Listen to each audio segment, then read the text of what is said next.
Önceden traktörü süren adam o da kaza yapıyordu. Yani bedenaj yapıyordu her gün. Bedenajdan sonra bizi korkutuyordu. Traktör bozuktu yani. Sonra bize verdi. Biz de kabul etmedik. Frem yoktur diye. Bize zorla verdi yani. Zorla bir şey olmaz. Ama o da verdi. Biz de mecburen fakirlikten aldık. Sürdük. Kaza yaptık. Biraz tekeli bedenaj yaptı. Az kalsın düşecektik. Akşamdan. Sabah indik. Orada sabah indikten sonra kızımız yani fren patladıktan sonra frem yokken sonra kaza yaptık. Okul okuyordum ama bıraktım. Neden bıraktınız? Fakirlikten yani babam onlar tarlaya gidiyordu, ben burada kalıyordum, olmazdı. Tatilde yani herkes başka bir kendi annesiyle tatile gidiyor, ben fındığa gidiyordum. Babam orada fındıklardaydı. Ben fındığa gidiyordum. Benle o kardeşim. Yani ben de okul okumak istiyordum. Doktor, avukat, hakim falan benle olmak istiyordum ama olamazdım. Çünkü fakirlikten. Okul masraflarını kimse karşılamazdı o yüzden. Fakat maddi durumumuz yani kötü. Şartlar yani orada çekilmez ha. Orası da çekilmiyor. Orada yani benim bildiğim traktör iptal olmalı. Yani mecburen çadırda yatıyorduk. Biz de onun gibi insanız. Onlar kendi evine ama bize atıyordu. Alın buyurun idare edin. Mecburen. Biz de bir ay 40 gün 50 gün idare ediyorduk mecburen. Çadırlarda yaşıyorduk. Çadırlarda ya da bozuk evlerde ya da harmanda, banyo tipinde. Onların kullanacağı banyo bizim evimizdi yani resmen. Onlar öyle birisi olmamalıydı ama oldular. Olaylar çok kötü bir yer ha. Çünkü burada iş olsaydı burada çalışırdık kendimize, memleketimizde. Onların işinde mecbur kalmıştık. Yani bunu devlet artık buna son versin her şeye. Yani hem oradaki yaşam hem taşımalar, sabır her şey yani orada değişsin artık ha. Orada hiçbir şey değişmiyor. Aynı eski yerinde. Her sene gidince yani telefon açıyorlar. Abi lütfen gel, abi lütfen gel sana iyi bakacağız. Seni döşemeli bir eve koyacağım. Bize söz verdi yani bu gideceğimiz yıl size de yeni bir ev yaptırmışım. Hepsi camlı, kapılı, halılı hepsi hazır döşemişli. Gittik çadırda yattık mecburen.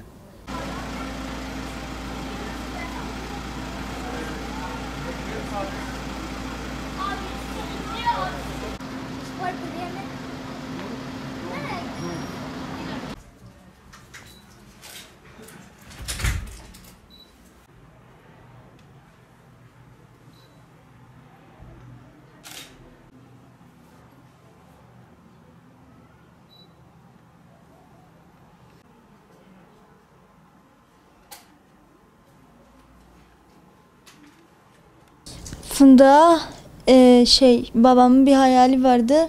Ev kuracaktık kendimize. Çünkü evimiz çok sıkışıktı. 2 odaydı. O yüzden fındıklara gittik. Kazadan bir gün önce de kaza yapacaktık. Fındıklardan dönüyorduk. Adam bütün ailesini falan indirdi traktörden. Sonra babamın yanına gelip fındıkların sahibi dedi ki traktörü gel sen sür, onları eve götür. Babam dedi ki yok süremem, çocukların güvenini riske atamam falan dedi. Adam dedi ki yok bir şey olmaz sür, idare et falan dedi. Babam da sürdü, gittik eve doğru gidiyorduk, uçurumdan düşecektik. Allah korudu çok şükür. Yarın sabah oldu, babam arabayı rampadan çıkarttı. Hepimiz bindik. Sadece benle kardeşim binmek istemedik ama en sonunda bindik. Babam çok yavaş gidiyordu. Abim de dedi ki baba frenlere bas. Frenler tutulmuyordu. En sonunda ağaçlara çarptık. Kaza yapmamak için.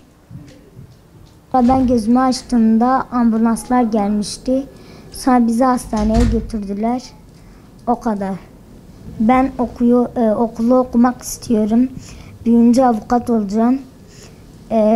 Bir evimizin olmasını istiyorum. Kaymakamlardan bir yardım istiyoruz.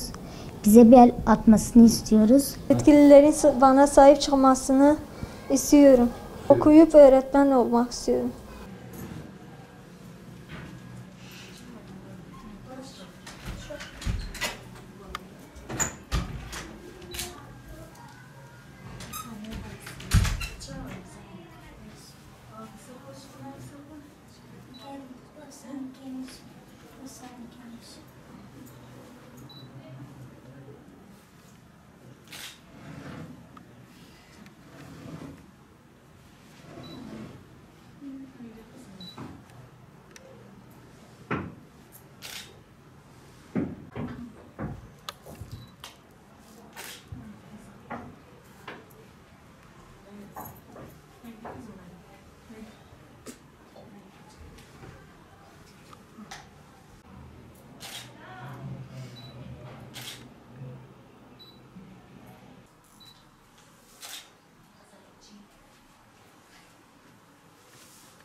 Benim adım Su Çapat.